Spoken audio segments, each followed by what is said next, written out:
Main heading रहेगी return type. अब जो देखना रिटर्न टाइप में क्या होता है थोड़ा सा हम लोग डिस्कस करेंगे अभी। देखो रिटर्न टाइप में हम लोग का टॉपिक है आज रिटर्न टाइप। रिटर्न टाइप थोड़ा सा इसके बारे में लिख लो, पहले भी हम लोग लिख चुके हैं बट अब उसका मेन यूज होगा। लिख लो it is use to return, it is used to return a value, it is used to return a value to a calling, it is used to return a value to a calling statement, to a calling statement। Full stop के बाद लिख लो it may be any valid data type value, it may be any valid data type value like int, double, float, etc. It may be any valid data type value like double, float, int, etc. कोई भी data type हो सकता है, ठीक है। Full stop के बाद next line में लिख लो if a value is not returned by a function, if a value is not returned by a function,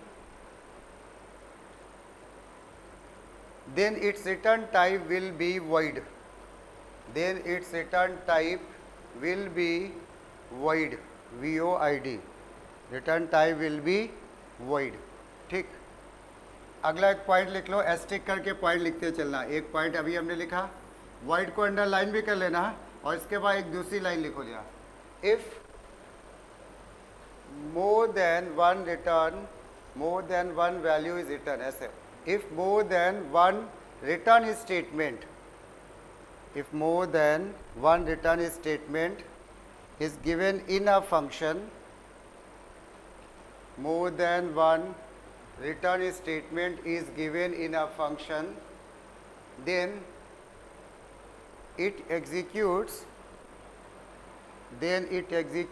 only first return statement, then it executes only first return statement।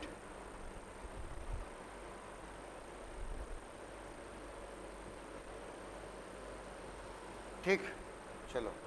और हाँ बस ये 2 ही 3 point है। अब जो है इसको हम लोग समझते हैं। देखो पहले एक क्वेश्चन तो अभी नोट आउट नहीं करना है, समझना है, फिर उसके बाद एक हम लोग प्रॉपर करेंगे। जैसे हमने एक लिखा है क्लास का नाम दे दिया डेमो। अब देखो फंक्शन 2 तरह के होते हैं, एक होता है रिटर्निंग और एक होता है वो नॉन रिटर्निंग। हमने कहा वॉइड हेलो, हमने एक फंक्शन का नाम रखा वॉइड हेलो इंटीजर ए, ठीक है, ये फंक्शन है। ये पहली लाइन फंक्शन की क्या बोली जाती है बताओ?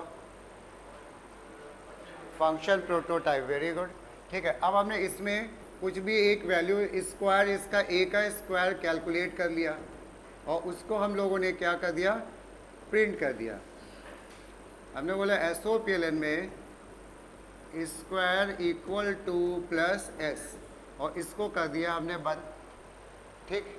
ये एक छोटा सा फंक्शन है, ये कर क्या रहा, कोई पूछेगा, जैसे वाइवा वगैरह में पूछ लेते हैं, ऐसे फंक्शन लगाएंगे और वो पूछेंगे इस फंक्शन को एक्सप्लेन करो, तो हम क्या बोलेंगे कि ये फंक्शन एक वैल्यू को इनपुट करा रहा है, उसका स्क्वायर निकाल रहा है और स्क्वायर को प्रिंट कर रहा है, बस इतना सा काम कर रहा है ये फंक्शन, ठीक है।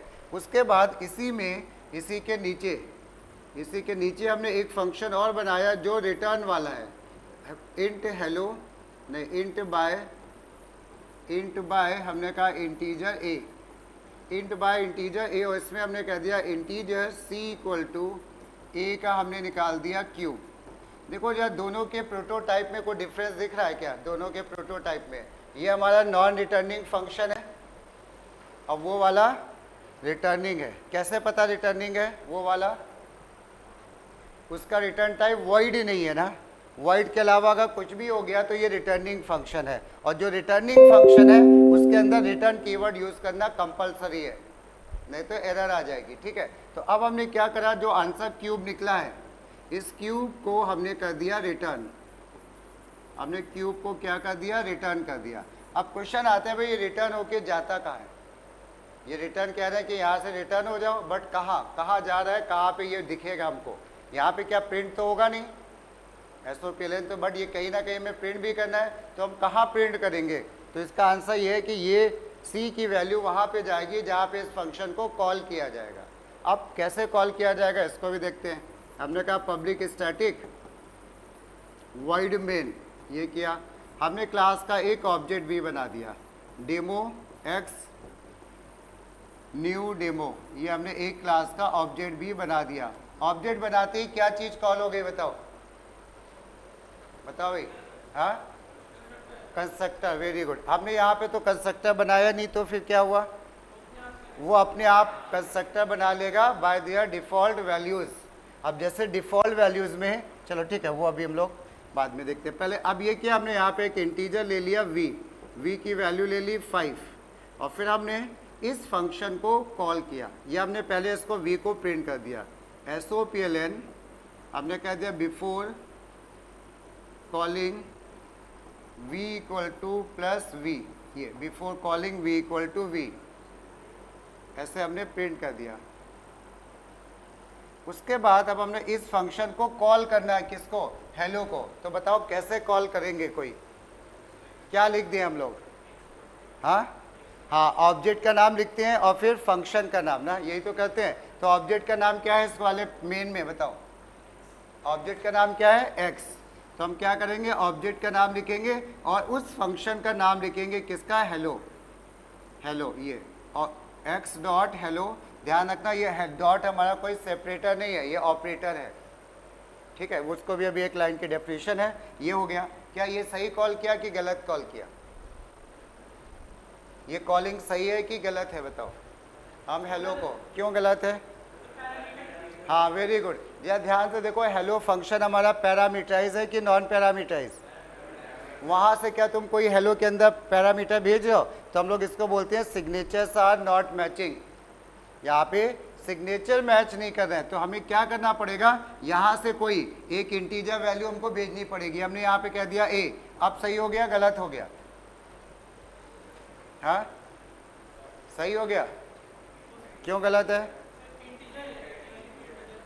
नहीं तो a भी तो हमारा इंटीजर है ये, अब सुनना, हाँ थोड़ा थोड़ा आंसर इनका सही था, अभी इसका सही एक्सप्लेनेशन सुनना। हम लोग सबसे पहले कंपाइलर किस फंक्शन को चलाता है बोलो, मेन को, मेन को चलाया उसने, जब उस मेन को चलाया तो मेन में ये सब तो हमें समझ में आ रहा था, ठीक था सब कुछ, जब यहाँ पे क्या a हमारे पास है, क्या a की कोई वैल्यू है मेन के अंदर, बोलो नहीं है। अब तुम कहोगे ये a तो है, ये a हमारा लोकल है, वो केवल इसी फंक्शन के अंदर काम करेगा और किसी फंक्शन में नहीं काम करेगा, बात समझ में। अगर हम ये सोचें कि इस a को हम कहीं दूसरी जगह प्रिंट करा लें, यहाँ पे a को प्रिंट करा लें, नहीं होगा, वो लोकल है, जो अगर यहाँ पे डिक्लेयर होता है, यहाँ पे ग्लोबल, तो फिर वो इसके अंदर भी प्रिंट होता है, इसके अंदर सब जगह प्रिंट होता है। पॉइंट समझ में आया, तो ये जो है हमारा इस तरह से होगा, तो a तो नहीं ले सकते, पहली बात, ये सब था गलत। अब आ जाते हैं सही, हम लोग यहाँ पे पास कर दे v, अब सही है कि गलत है, हाँ सही है, क्यों, मेन में है, मेन में v की वैल्यू तो है ना हमारे पास, कुछ ना कुछ, कोई नंबर भी डायरेक्ट लिख सकते थे 3 4 5 6। अब क्या होगा, इस ये v की वैल्यू किस में जाके कॉपी होगी बोलो, ये हेलो फंक्शन है ना, v की वैल्यू कॉपी होगी किस में, a में, तो a को वैल्यू मिल जाएगी 5 और ये अपना काम शुरू कर देगा। यहाँ तक समझ में आई बात, ठीक है। तो अब जा देखना यहाँ पे, ये तो एक बात हो गई। अब इसके बाद हमने क्या करा, इसको कॉल करना है बाय को, तो हमने फिर से करा ऑब्जेक्ट डॉट बाय, और हमने यहाँ पे v लिख दिया। सही है कि गलत है ये वाला, हाँ सही है, चलो ठीक है, बट थोड़ा सा गलत है, ठीक है, वही चीज़ हमें आज डिस्कस करनी है। अभी होता क्या है कि यहाँ पे कॉलिंग तो बिल्कुल सही कही गई है, कॉलिंग में कोई दिक्कत नहीं, ये v की वैल्यू जाएगी कॉपी होगी किसमें, इसमें, v की वैल्यू इसी में तो कॉपी होगी ना, ठीक है, v की वैल्यू इसमें कॉपी होगी। तो अब जब v की वैल्यू इसमें कॉपी हो गई तो a को वैल्यू मिली, उसने अपना काम शुरू कर दिया।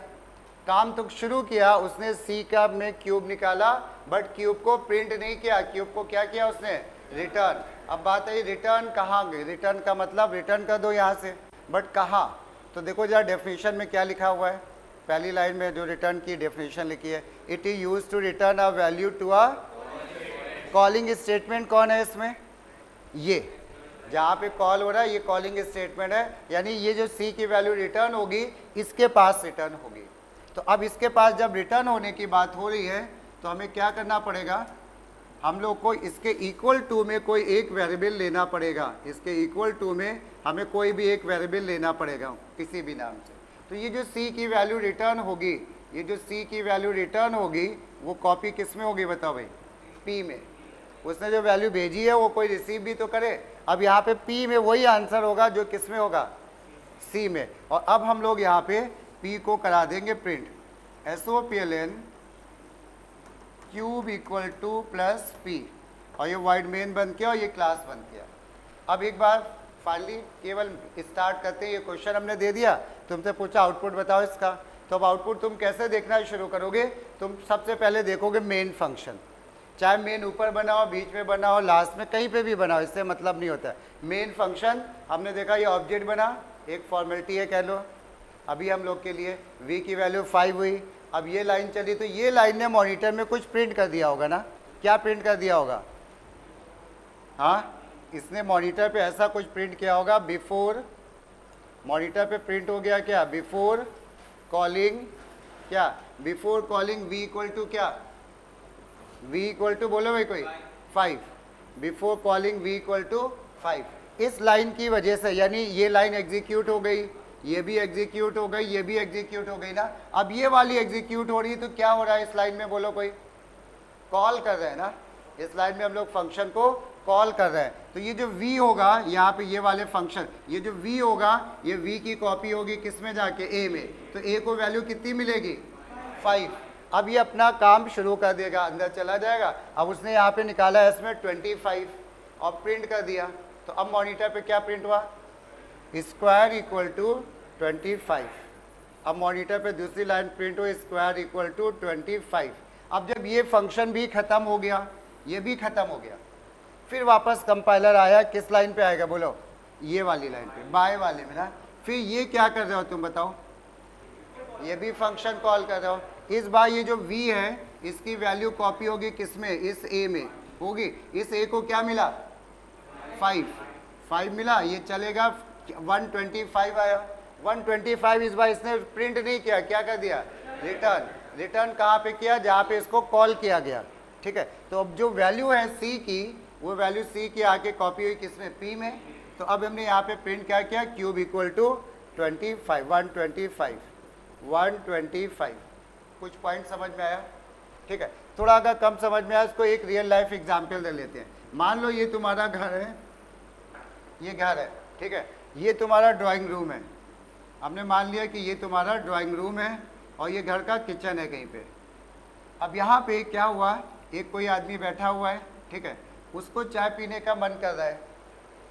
तो अब उसके पास दो ऑप्शन है, एक तो वो जाएगा कि कहाँ जाएगा, किचन में, किचन में वो जाएगा, चाय बनाएगा और वहीं पे पी के चुपचाप आके बैठ जाएगा।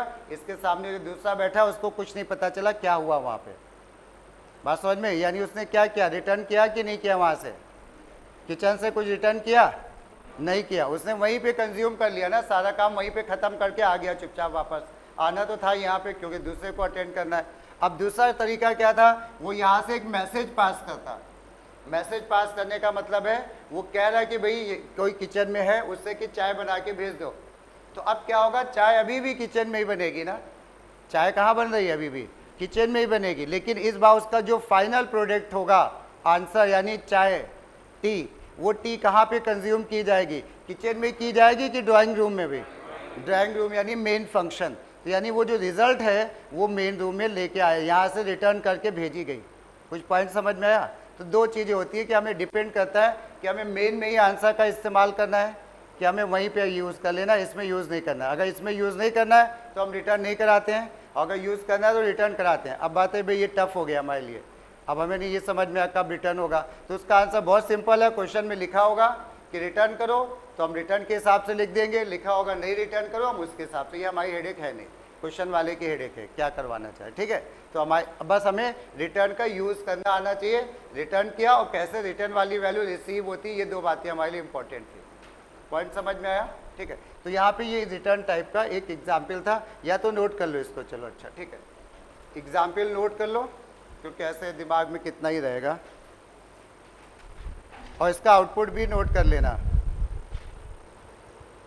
हुआ कहाँ पे, जहाँ पे कॉलिंग की गई है, और एक पैरामीटर कहाँ पे इस्तेमाल हुआ, जहाँ पे हमने फंक्शन प्रोटोटाइप किया हुआ है, ठीक है। एक काम और करना, इस चीज को, ये जो लिखा हुआ है ये, इसको हम लोग बोलते हैं यहाँ पे ऐसे कमेंट टाइप में लिख लेना, function definition. Function definition, prototype तो बोलते हैं, इस पूरे फंक्शन को हम लोग बोल देते हैं क्या, फंक्शन डेफिनेशन, ठीक है। फंक्शन डेफिनेशन की जो पहली लाइन होती है उसी को बोलते हैं फंक्शन प्रोटोटाइप, ठीक है। ये आउटपुट भी नोट कर लेना जो साइड में लिखा हुआ है।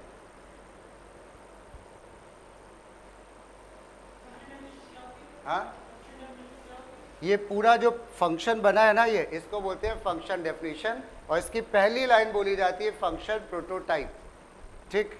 तो अब आ जाओ जब हम लोग इसको और चीज़ें समझते हैं इसमें।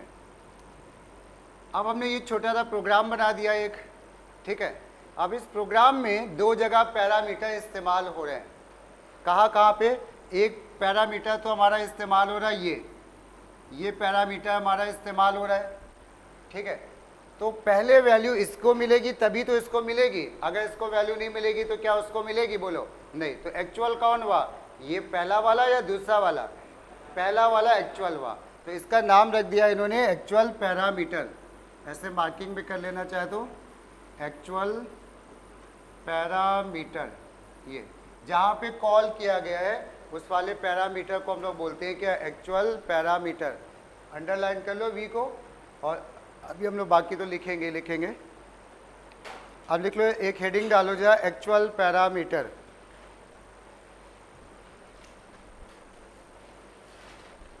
एक्चुअल पैरामीटर, उसमें लिख लो अ पैरामीटर यूज्ड इन,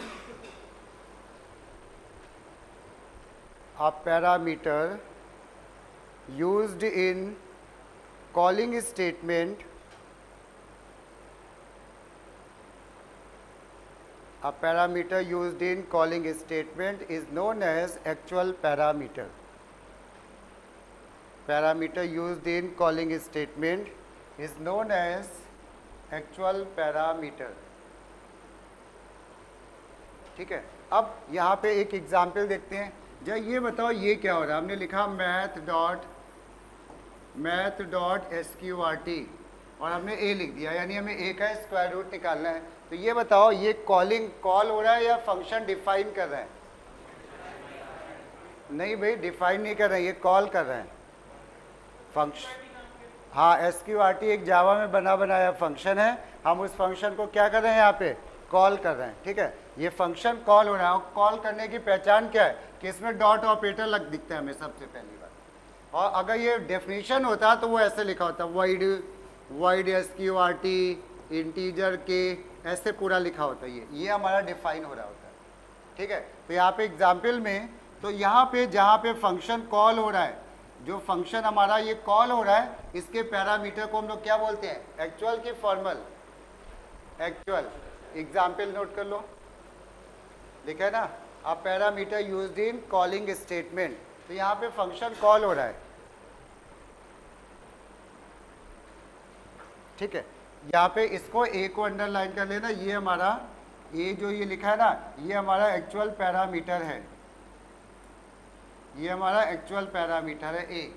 और एक कोई एग्जाम्पल अगर हम लोग लिखें तो हमने कह दिया वो ऑब्जेक्ट डॉट प्राइम इंटीजर के इंटीजर एम, यहाँ पे एक्चुअल पैरामीटर क्या है बताओ, ये फंक्शन को, एक मिनट रुकना, इसमें हम लोगों ने रिटर्न ये पैरामीटर भी, तो हम यहाँ पे केवल लिखेंगे के कॉमा एम, कॉलिंग में डेटा टाइप नहीं लिखते हैं। ये हमारा क्या हो रहा है, कॉल हो रहा है कि डिफाइन हो रहा है बताओ, कॉल हो रहा है।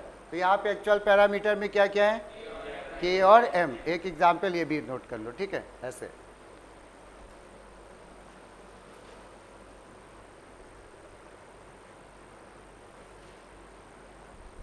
इसके बाद आ जाओ नेक्स्ट में फॉर्मल पैरामीटर। एक्चुअल पैरामीटर होता है, उसी से अपोजिट दूसरा एक टाइप का होता है हमारा फॉर्मल पैरामीटर। फॉर्मल पैरामीटर ये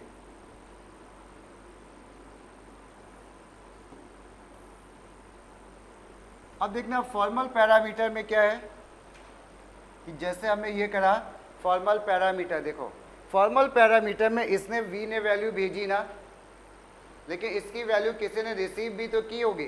किसने रिसीव की v की वैल्यू? a ने। और a जो है वो भी एक पैरामीटर है, ध्यान से देखो। और वो क्या है? फंक्शन प्रोटोटाइप में लिखा हुआ पैरामीटर है ना, ठीक है। तो इस पैरामीटर को बोलेंगे हम लोग क्या? Formal parameter. तो लिख लो यहाँ पे, अ parameter used in a parameter used in called function, called जिसको कॉल किया गया है, पैरामीटर यूज्ड इन कॉल्ड फंक्शन और फंक्शन प्रोटोटाइप, और function prototype is known as formal parameter, is known as formal parameter।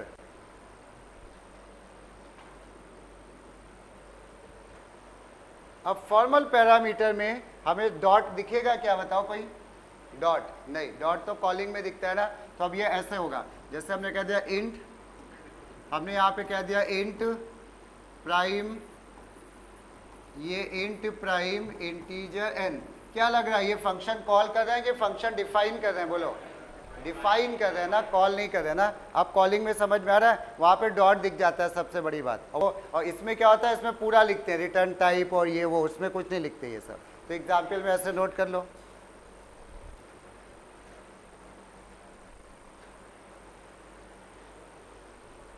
तो यहाँ पे जो इंटीजर n है, ये हमारा फॉर्मल पैरामीटर है, इंटीजर n। समझ में आ गई बात? अब देखना एक चीज और, अब ये जो हम लोग बात कर रहे थे कि अभी SQRT फंक्शन के बारे में, कि हमने तुमसे ये कहा कि भाई SQRT फंक्शन है, हमने तुमसे ये कहा कि SQRT फंक्शन को कॉल कर रहे हैं, तो हमने कहा मैथ डॉट SQRT a, और a हमने मान लिया कि ऊपर इंटीजर टाइप करा होगा। अब क्या होगा? ये फंक्शन कहीं ना कहीं बना भी तो होगा, कहीं ना कहीं बना होगा ना। अब कभी तुमने देखा खाली ऐसे ही लिखा जाता है ये फंक्शन? कभी नहीं लिखा जाता ऐसे। पता कैसे लिखा जाता है? इसके इक्वल टू में कोई वेरिएबल लेना पड़ता है, और वो वेरिएबल कैसा लेना पड़ता है? बोलो, डबल। क्यों डबल लेना पड़ता है? हाँ, क्योंकि इस फंक्शन का रिटर्न टाइप क्या बताया गया हमको? डबल होता है। कुछ पॉइंट समझ में? तो यानी उसका मतलब है जब इक्वल टू में तुम यहाँ पे वैल्यू ले रहे हो, क्या मतलब निकल रहा है कि ये रिटर्निंग है कि नॉन रिटर्निंग है? बताओ। रिटर्निंग रहा होगा ना, जहाँ पे भी बना होगा। जावा वालों ने बनाया तो ये रिटर्निंग था, तो ये जो बना होगा ना, ये कैसे बना होगा हम बताते हैं। उसमें लिखा होगा डबल SQRT इंटीजर n, ऐसा कुछ लिखा होगा। कुछ पॉइंट समझ में आया? तभी हम लोग बार बार क्या बोलते हैं कि SQRT फंक्शन का रिटर्न टाइप कैसा है? डबल। ये देखो डबल, वहाँ पे डबल बना दिया है, इसलिए हम डबल ही मानते हैं। नहीं, रीजन समझ में आया? और यहाँ पे अगर हम लोग दो parameter they they a, b, तो काम चलेगा क्या? नहीं। क्यों नहीं चलेगा? क्योंकि जहाँ पे भी बना होगा वो सिंगल वैल्यू के लिए बना है, तो चलेगा ही नहीं। कुछ पॉइंट समझ में? तो ये अंदर इंटरनली ये फंक्शन सारे बने हैं, हम लोग उसको केवल कॉल कर रहे हैं, ठीक है। तो ये बता दो कि ये हमारा कैसा पैरामीटर है? एक्चुअल की फॉर्मल? एक्चुअल। और ये हमारा कैसा है? फॉर्मल। अभी थोड़ा थोड़ा आइडिया लग रहा होगा ना, ठीक है। चलो अब इसके बाद आ जाओ नेक्स्ट में। एक्चुअल फॉर्मल आ गया समझ में। नेक्स्ट में आ जाओ, लिख लो एक डॉट ऑपरेटर। डॉट ऐसे लिख के, और फिर यहाँ पे ब्रैकेट में चाहे ऐसे डॉट बना भी लो, ठीक है। डॉट ऑपरेटर, डॉट ऑपरेटर में छोटी सी एक डेफिनेशन है।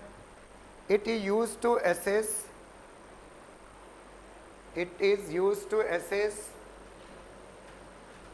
the data members, it is used to assess the data members and member function of a class. It is used to assess the data members. Data member मतलब हो गया variables and member function of a class. Member function of a class. ठीक है. और फिर एक छोटा सा एग्जाम्पल नोट कर लो वहाँ पे. एग्जाम्पल ऐसे नोट कर लो जैसे तुमने कह दिया यहाँ पे str s dot to lower case, ये s dot to lower case, ये फंक्शन. यहाँ पे डॉट क्या है हमारा, ऑपरेटर है, और ये फंक्शन कहीं ना कहीं बना होगा ना, ये वहाँ से उसको कॉल कर रहा है. एक और एग्जाम्पल दे दिया हमने, जैसे हमने कह दिया तुमसे मैथ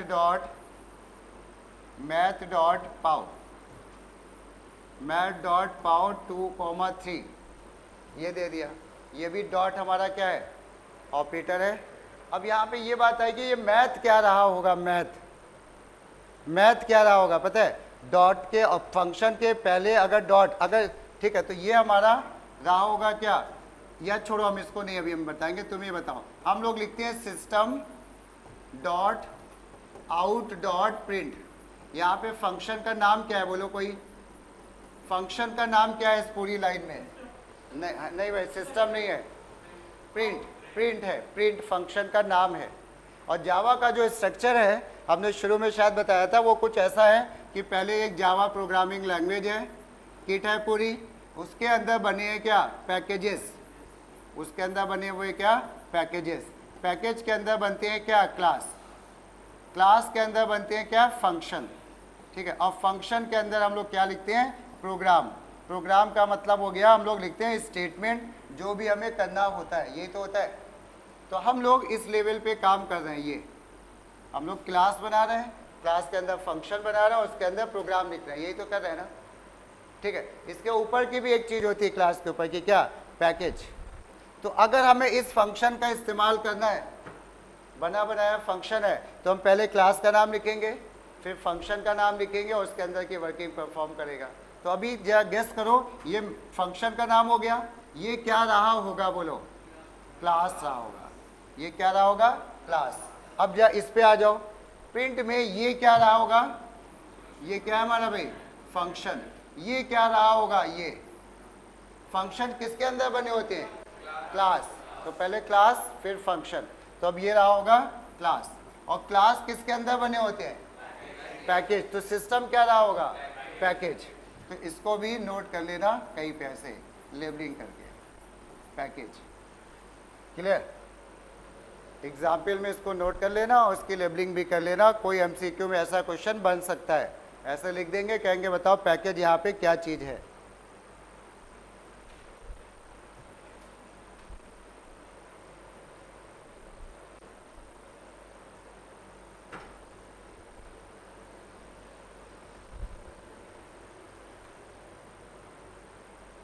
तो डॉट का काम समझ में आया, किसी क्लास के फंक्शन को एक्सेस करने के लिए इसका इस्तेमाल होता है. ठीक है. चलो इसके बाद आ जाओ जरा नेक्स्ट. एक्चुअल हो गया, फॉर्मल हो गया, ये सब थ्योरी में आएगा फंक्शन की, और इसमें एक्चुअल, फॉर्मल. चलो ठीक है. अब आ जाओ, एक छोटा सा हम क्वेश्चन दे रहे हैं, तुम लोग उस क्वेश्चन को सॉल्व करोगे. लिखो जरा, right the answer, write the answers for following, write the answers for following code snippet. एक वर्ड मिल सकता है, कोड स्निपेट का मतलब होता है प्रोग्राम का पार्ट. ये right the answer for following code snippet, और इसके बाद इसको नोट करते चलो, जो हम लिख रहे हैं उसको नोट करते चलना. हमें करना क्या है, जो हम प्रोग्राम लिखेंगे आंसर हमें इसी से लिखना है. ठीक है. इसी में सब आंसर होंगे हमारे. तो अब क्या लिखते चलो, क्लास का नाम हमने दे दिया ओके. दो वेरिएबल ले लिए, इंटीजर a कॉमा b, एक फंक्शन void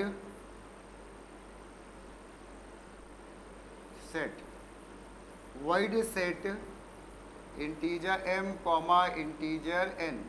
ये उसके बाद हमने कहा integer z equal to m plus plus multiplied by plus plus n.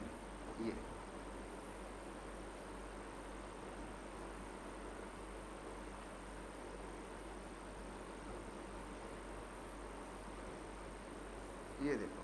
ये हमारा नॉन रिटर्निंग फंक्शन है, ये फंक्शन कोई वैल्यू रिटर्न नहीं कर रहा है।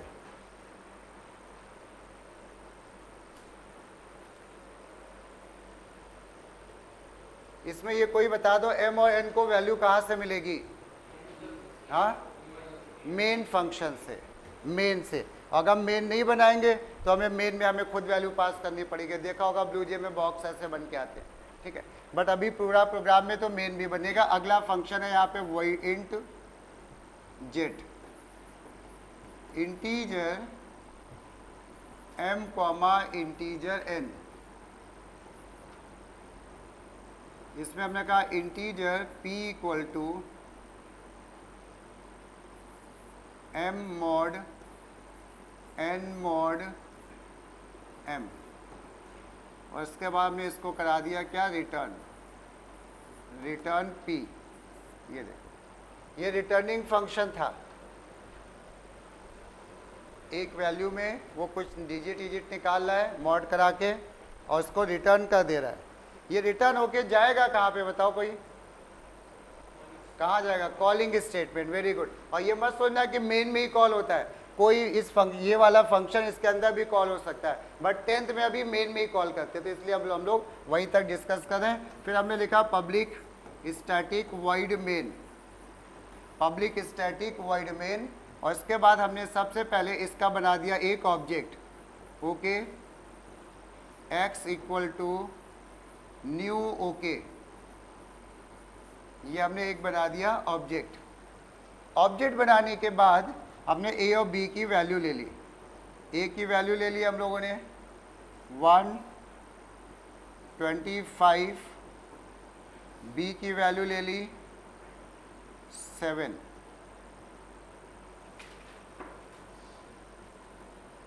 ठीक। और इसके बाद हमने यहाँ पे प्रिंट किया SOPLN before calling plus a plus b, ऐसे कर दिया। Before calling equal to a plus b। अब हमने फंक्शन को कॉल करना चालू किया, तो जब कॉल किया तो हमारा है x dot set, x dot set, और x डॉट सेट में हमने पास कर दिया यहाँ पे a कॉमा b पैरामीटर। फिर हमने यहाँ पे कॉल किया x डॉट जेट, उसमें भी हमने a कॉमा b कर दिया पास, और इक्वल टू में एक वेरिएबल ले लिया हमने इंटीजर k। ये इंटीजर क्यों ले रहे हैं? यहाँ पे ऊपर नहीं लिया, यहाँ पे लिया, ऐसा कोई बता सकता है ऐसा क्यों? एक मिनट यहाँ पे जा देखो, इसमें हमने फंक्शन कॉल किया, इक्वल टू में कोई वेरिएबल नहीं लिया, बट यहाँ पे कॉल किया तो वेरिएबल लिया इक्वल टू में। हाँ, एक रिटर्निंग था, एक नॉन रिटर्निंग था। क्लियर हुआ? इसलिए लेना कंपलसरी है। क्लियर? अब उसके बाद हमने यहाँ पे क्या किया? SOPLN में प्रिंट कर दिया। SOPLN में result 2 equal to plus k, और इसके बाद ये वॉइड मेन बन किया और बंद कर दिया हमने क्लास। ये ठीक है। चलो इतना नोट करो। इसके नीचे हम कुछ क्वेश्चन देंगे जो आंसर इसी को देख के लिखने हैं, इसी से, इधर उधर से नहीं समझना है। ठीक है। अब यहाँ पे फर्स्ट सेकंड थर्ड करके आंसर लिखते चलो, क्वेश्चन लिखते चलो। फर्स्ट पार्ट लिखो जरा, पहले लिख लो क्वेश्चन, फिर इसको जो है नोट कर लेना। First part, name the local and global variable, यानी इसी प्रोग्राम में जो यूज हुए हैं उसकी बात। Name the local and global variable. Second part लिखते चलो, फिर आंसर सारे लिख लेना। Second part, name the object used in main function, name the object used in main function. Third, right the output, third part में right the output, यानी इस programme का आउटपुट क्या आएगा। Fourth, name the visibility mode of all the three functions, name the visibility mode of all the three function. Next, name the modifier and return type, name the modifier and return type of the function, name the modifier and return type of the function that execute when program start, that execute first when program start, ऐसे लिख लो, that execute first when program start, यानी सबसे पहले चलता है जो, ठीक है, उसका return type of modifier. Next में आ जाओ, write a statement, write a statement to create the object of above class, write a statement to create the object of above class named VXL, named VXL, इस class का एक object बनाना है जिसका नाम हम VXL दे रहे हैं, ठीक है। और लास्ट में एक और लिख लो, name the entity, name the entity ENTITY, name the entity called, name the entity called when,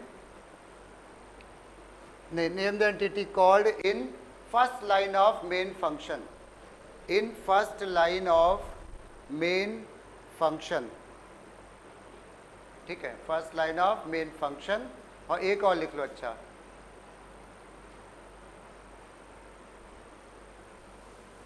name the type of function, name the type of function set, name the type of function set, ये जो set है इस function का क्या type है। चलो ठीक है, अब इसको लिखना शुरू करो, जो जो आ रहे हो लिख डालो, जो नहीं आ रहे हैं छोड़ देना, हम बताएंगे, ठीक है।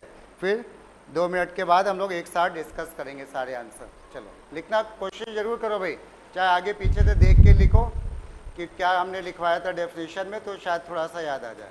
हाँ ठीक, देखो इसमें सबसे पहला क्वेश्चन क्या है हमारा, name the local and global variable. तो ग्लोबल वेरिएबल कौन है बताओ। लोकल ग्लोबल वेरिएबल वो होते हैं जो क्लास के तुरंत बाद डिक्लेयर होते हैं, ये पूरे प्रोग्राम में कहीं पे भी इस्तेमाल किए जा सकते हैं। तो हम लोग ऐसे लिखेंगे, इसका ग्लोबल जो है वो है A and B, int A B लिख दो या खाली ए बी लिख दो, दोनों सही है। लोकल कौन कौन से हैं, लोकल वो होते हैं जो पैरामीटर में या फंक्शन के अंदर डिक्लेयर होते हैं। तो अब हमने देखना शुरू किया, पहला में कौन मिला, एम एन, और फिर क्या मिला, जेड, 3 मिले हमको।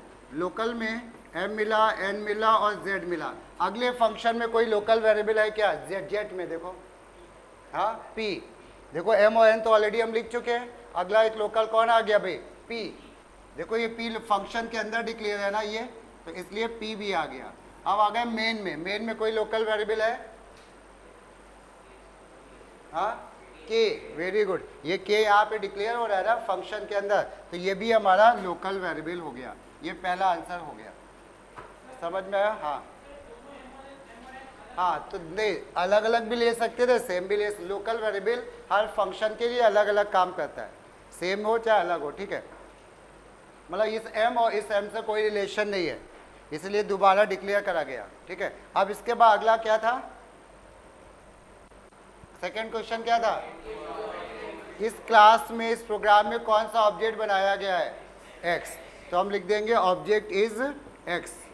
ऑब्जेक्ट का नाम देखो, ये ऑब्जेक्ट बनाना, ये वाली लाइन, ये लाइन ऑब्जेक्ट बनी है, तो ये हमारा एक्स है ऑब्जेक्ट। फिर थर्ड क्या था, राइट द आउटपुट। अब जो है समझना है इसको, आउटपुट हम कहाँ से देखना शुरू करेंगे, मेन से। तो हमने मेन शुरू किया, यहाँ पे शुरू है, पहले ऑब्जेक्ट बना, ठीक है, कोई काम नहीं हुआ। इसके बाद ए बना, बी बना, ठीक है, वैल्यू आ गई, ये प्रिंट हुआ ना आउटपुट में। तो लिख के आया मॉनिटर पे क्या, बिफोर कॉलिंग इक्वल टू कितना बोलो, 132, ये आया पहले, बिफोर कॉलिंग इक्वल टू 132। ये क्या हुआ इस लाइन में बताओ, ये सेट फंक्शन को हमने कॉल किया। अब ए और बी की वैल्यू कॉपी होगी किसमें, सेट के एम और एन में। अब यहाँ पे जेड की वैल्यू क्या आ रही है, कितनी आ रही है, एम की वैल्यू यहाँ पे कितनी 125 थी ना, और ये था 7, तो इसकी वैल्यू तो 125 ही रहेगी, रहेगी कि नहीं, आगे बढ़ेगी ना। और लेकिन ठीक है, और इंटू n की वैल्यू कितनी हो गई 8, तो 125 इंटू 8 कितना हो गया भाई 1000। तो यहाँ पे प्रिंट, इसके बाद ये चीज़ प्रिंट हो गई, तो मॉनिटर पे क्या दिखाई दिया हमें, रिजल्ट इक्वल टू क्या, हाँ रिजल्ट 1 इक्वल टू 1000, ये हो गया, कोई दिक्कत नहीं। इसके बाद ये वाला फंक्शन हो गया ख़त्म। फिर हम वापस आ गए मेन में, किस वाली लाइन में, इस वाली लाइन में। अब यहाँ पे क्या हो रहा है, जेट वाले को कॉल कर रहे हैं, तो जेट में गए, अब जेट को वैल्यू क्या मिली 125 और 7, यही तो मिली। तो अब यहाँ पे क्या आया आंसर इसका 127, 120 क्या था 5, 125 मॉड 7 मॉड 125, यही तो है। तो पहले ये सॉल्व होगा इतना, तो इसका आंसर क्या आएगा, रिमाइंडर कितना आ रहा है इसका बोलो, हाँ 6 आ रहा है ना, तो इसका रिमाइंडर आया 6, तो इसका आंसर आया 6 मॉड 125। बताओ क्या आएगा आंसर, 125 से 6 तो डिवाइड नहीं होगा, तो रिमाइंडर बन गया क्या 6। तो इस p को क्या वैल्यू मिली 6, और उसने p को प्रिंट नहीं किया, क्या कर दिया रिटर्न होके कहाँ जाएगा मेन में, किस वेरिएबल में कॉपी होगा बोलो k में। तो इस k को कितनी वैल्यू मिल गई 6, और इसके बाद हमने इसको प्रिंट किया, तो मॉनिटर पे लिख के आया रिजल्ट 2 इक्वल टू क्या 6। ये पॉइंट समझ में आया, रिजल्ट 2 इक्वल टू 6, ये हो गया हमारा आउटपुट। हाँ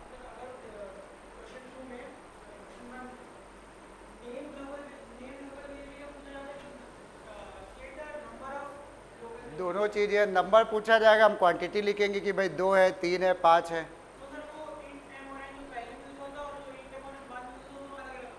हाँ वो अलग अलग होंगे, लेकिन अगर नेम पूछा जा रहा है तो नाम तो दोनों के सेम है, तो 2 बार नहीं लिखेंगे। अगर ये पूछा कितने लोकल वेरिएबल है, तो हम पे 1 2 3 4 काउंट करते हैं, ठीक है। तो इसके बाद नेक्स्ट क्वेश्चन में क्या था, जा देखो, हाँ विजिबिलिटी मोड ऑफ 3 फंक्शन। तो हमने यहाँ पे लिखा सबसे पहला फंक्शन है कौन, सेट का विजिबिलिटी मोड क्या है बताओ। विजिबिलिटी मोड ये होता है जो यहाँ पे पब्लिक प्राइवेट प्रोटेक्टेड लिखते हैं और कुछ नहीं लिखते हैं, तो विजिबिलिटी मोड क्या होता है हमारा डिफ़ॉल्ट, याद आया, डिफ़ॉल्ट या फ्रेंडली। तो हमने कहा सेट का है डिफ़ॉल्ट, सेट का डिफ़ॉल्ट, और इसके बाद जेट का बता दो जरा, दूसरा फंक्शन जेट है उसका क्या है डिफ़ॉल्ट, बिल्कुल सही, उसमें भी कुछ नहीं लिखा है, तो बाय डिफ़ॉल्ट डिफ़ॉल्ट होता है। और मेन का क्या है, तीसरा फंक्शन है मेन का लिखा हुआ है पब्लिक, ये इसके विजिबिलिटी मोड हो गए। पॉइंट समझ में आया, ठीक है। इसके बाद अगला क्वेश्चन क्या है हमारा, name the modifier and return type of the main function. बता दो कोई मॉडिफायर क्या है, स्टैटिक, वेरी गुड। तो यहाँ पे जो मॉडिफायर है हमारा स्टैटिक, और उसका रिटर्न टाइप कैसा है बोलो, रिटर्न टाइप है वॉइड, बिल्कुल सही। ये देखो ना मेन का स्टैटिक और वॉइड, ये इसका रिटर्न टाइप और मॉडिफायर है। इसके बाद अगला क्वेश्चन क्या था, हाँ हमें क्या कर रहा है, क्लास का नाम हमारे क्या है बताओ इस प्रोग्राम में, ऑब्जेक्ट का नाम है ओके का एक ऑब्जेक्ट बनाना है क्लास का, जिसका नाम हमें VXL देना है। तो हम लोग क्या करते हैं, क्या लिखेंगे, पहले क्लास का नाम ओके, फिर ऑब्जेक्ट का नाम क्या VXL equal to new okay, open close bracket, ये समझ में बात। सेमीकोलन ऑप्शनल होता है थ्योरी में, प्रोग्राम जहाँ लिख रहे हो वहाँ कंपलसरी। इसके बाद क्या था, name the entity called when we create when the first line of the function is main function जो भी है। तो कौन सी एंटिटी कॉल हुई है, कंस्ट्रक्टर, यानी पहली लाइन मेन के अंदर है उसमें कंस्ट्रक्टर कॉल हो गया ना, तो वहाँ पे लिख लोगे आंसर कंस्ट्रक्टर। हाँ ओके ब्रैकेट, कंस्ट्रक्टर लिख दो या कंस्ट्रक्टर का नाम लिख दो, बात एक ही हो जाएगी, कंस्ट्रक्टर इंडिकेट कर रहे हैं वो तो। इसके बाद नेक्स्ट में क्या था, हाँ अब ये हम लोगों ने नहीं डिस्कस किया है, name the type of function. ये जो फंक्शंस होते हैं ना, इसके बहुत से आंसर हैं। एक तो होता है लाइब्रेरी फंक्शन प्री डिफाइंड, अभी हम लोग इसमें बोलेंगे कि पैरामीटराइज है कि नॉन पैरामीटराइज है, तो लिख लो टाइप ऑफ फंक्शन में पैरामीटराइज्ड फंक्शन, और लास्ट में क्या था, एक्चुअल एंड फॉर्मल पैरामीटर। तो इसमें अब बता दो एक्चुअल पैरामीटर पहले बोलो जरा। हाँ नहीं, एक्चुअल पैरामीटर का नाम बताओ। एक्स डॉट नहीं बोलेंगे, ए कॉमा बी, केवल ये पैरामीटर है, ये जो ब्रैकेट में है ना, ए कॉमा बी। तो एक्चुअल में ए कॉमा बी है, नीचे भी ए कॉमा बी है, तो लिखने का मतलब नहीं है। और फॉर्मल में आ जाओ, क्या है, एम और एन। पॉइंट समझ में हुआ? काफ़ी कॉन्सेप्ट क्लियर हो गए होंगे, नहीं? ठीक है, क्योंकि अब बार बार क्या हो रहा है ना, बोर्ड में एमसीक्यू क्वेश्चन आ रहे हैं, उसमें नहीं पता होता क्या पूछ लेंगे, कहाँ से पूछ लेंगे। ठीक है, चलो बस आज इतना ही रखते हैं हम लोग। ठीक।